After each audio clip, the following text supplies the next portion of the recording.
Hierdie boodskap na toe gebring deur Skatte in die Hemel. Gaan sluit graag by ons Facebookgroep aan vandag. Vandag se skriflesing kom uit 2 Korintiërs 3 verse 17 en 18. En waar die Gees van die Here is daar vryheid.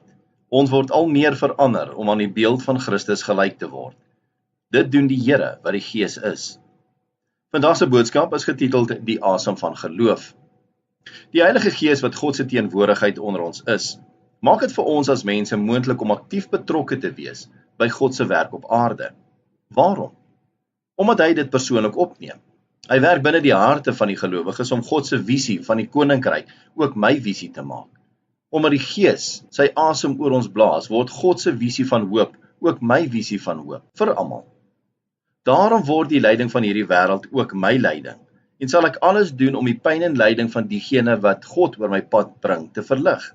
In 'n sekere sin is die Heilige Gees God se speurder. Hy is teenwoordig in plekke waar geen mens dit waag nie. Hy is daar waar vlugtelinge rondmaal en barmhartiges en weldoeners in die vorm van mense soos ek en jy aanmeld om 'n hand van redding aan die moedeloses te reik. Jy is soos 'n barmhartige Samaritaan. Die Heilige Gees is saam met jou daar wanneer jy jou hand uitsteek na die kind wat die pad byster raak, of waar moeders en kinders geen hoop op 'n heenkome het nie. Jy is die naaste waarvan Christus praat. Wanneer jy jou hand uitsteek na diegene in nood, werk jy en miljoene anders soos jy mee om die koninkryk van God nader aan ons te bring. Kom ons bid saam. Hemelse Vader, laat my die draer van u vrede wees. En waar daar wanhoop is, die draer van hoop.